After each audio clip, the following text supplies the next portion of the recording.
सुबह का समय अर्जुन और रोहन जंगल के रास्ते दूसरे गांव जाने की तैयारी कर रहे हैं। यार, लोग कहते हैं उस जंगल में रात को कोई नहीं जाता। भूत वूत कुछ नहीं होते, ये सब लोगों की बनाई हुई बातें हैं। दोनों बाइक लेकर निकल पड़ते हैं। धीरे धीरे सूरज ढलने लगता है। चारों तरफ घना जंगल, पक्षियों की आवाजें बंद हो जाती हैं। अचानक बाइक बंद हो जाती है। मैंने कहा था ना, रात होने से पहले निकलना चाहिए था। घबरा मत, देखते हैं क्या दिक्कत है बाइक में। दोनों कई बार बाइक स्टार्ट करने की कोशिश करते हैं, लेकिन बाइक स्टार्ट नहीं होती। तभी दूर जंगल के अंदर एक पीली रोशनी दिखाई देती है।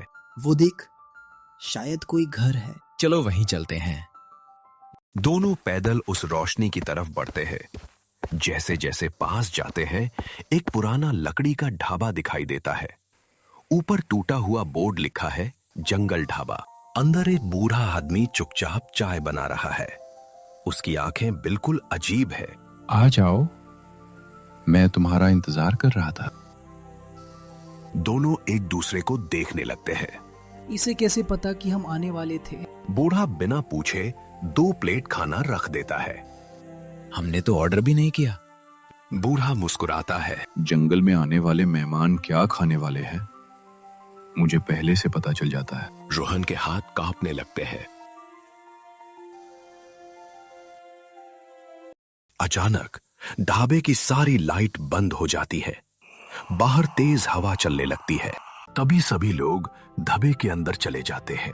अचानक कोई दरवाजा खटखटाता है। बूढ़ा घबराकर कहता है, जो भी हो, दरवाजा मत खोलना। लेकिन कुछ सेकंड बाद दरवाजा अपने आप खुल जाता है। सफेद साड़ी पहने एक औरत धीरे धीरे अंदर आती है। उसका चेहरा बालों से ढका हुआ है। वो बिना कुछ बोले एक खाली कुर्सी पर बैठ जाती है। पूरा ढाबा बिल्कुल शांत हो जाता है। रोहन धीरे से बूढ़े से पूछता है, ये कौन है?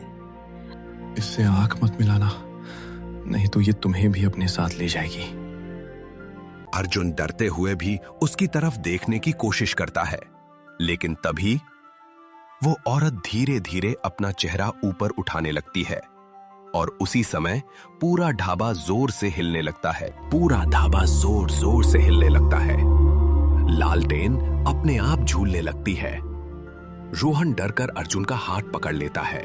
अर्जुन, यहाँ से चलते हैं। सफेद साड़ी वाली औरत धीरे धीरे अपना चेहरा ऊपर उठाती है। उसकी आंखें पूरी तरह काली है। चेहरे पर अजीब मुस्कान है। अचानक वो बिना चले कुछ कदम आगे दिखाई देती है। ये कैसे? बूढ़ा जोर से चिल्लाता है। अपनी आंखें नीचे कर लो। दोनों तुरंत नीचे देखने लगते हैं। कुछ पल बाद सब शांत हो जाता है। ये कौन थी? बूढ़ा गहरी सांस लेकर कहता है, 20 साल पहले इस जंगल में एक परिवार रहता था। एक रात कुछ लुटेरों ने इस ढाबे को लूट लिया। उस औरत के पति और बच्चे मारे गए। तब से उसकी आत्मा हर रात यहाँ लौटती है और जो भी उसे घूर कर देखता है उसे जंगल में भटका देती है। दोनों दोस्त तुरंत ढाबे से बाहर निकलते हैं, लेकिन बाहर आकर देखते हैं कि जिस रास्ते से आए थे वो गायब हो चुका है। चारों तरफ सिर्फ घना जंगल। हम फंस गए। दूर से किसी के रोने की आवाज आने लगती है। दोनों आवाज से दूर भागते हैं। पीछे से किसी के कदमों की आवाज आती रहती है।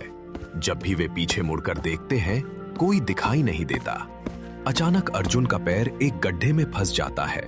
रोहन उसे बाहर निकालता है। तभी पेड़ों के बीच वही सफेद साड़ी वाली औरत दिखाई देती है।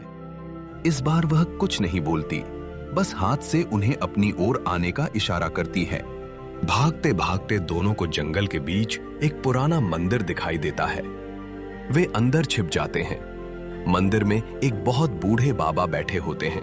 तुम दोनों उस ढाबे पर गए थे? दोनों हैरान रह जाते हैं। आपको कैसे पता? जो वहां जाता है वो बिना मेरी मदद के वापस नहीं लौटता। बाबा उन्हें एक छोटा ताबीज देते हैं। जब तक ये तुम्हारे पास रहेगा, वो आत्मा तुम्हें छू नहीं पाएगी।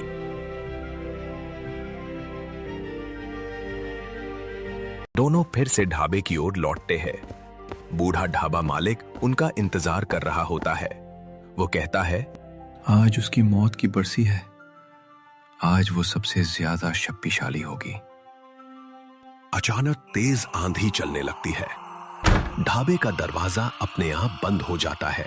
सफेद साड़ी वाली औरत फिर से उनके सामने प्रकट होती है।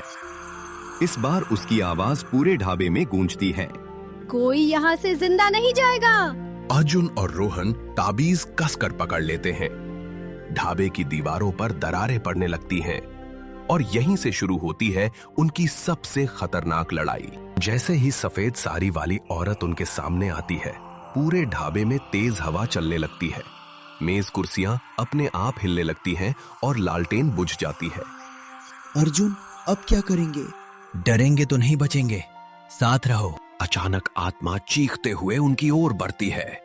दोनों बाबा का दिया हुआ ताबीज आगे कर देते हैं।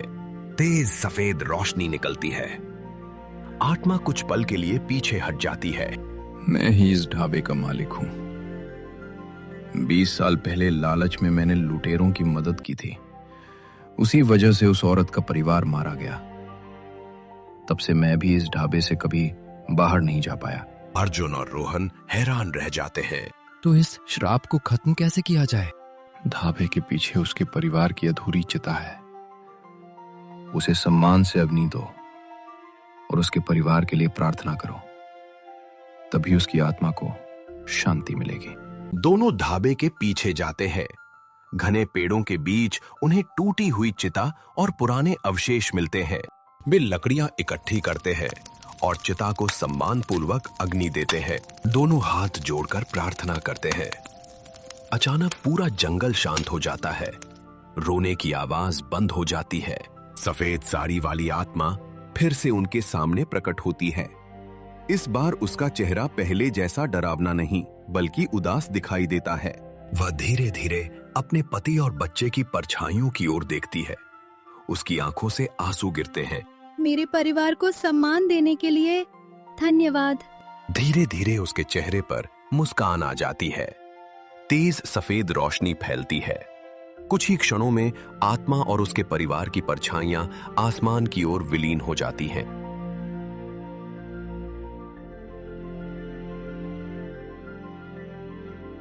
उसी समय बूढ़ा ढाबा मालिक भी मुस्कुराते हुए कहता है, आज मुझे भी मेरे पापों से मुक्ति मिल गई।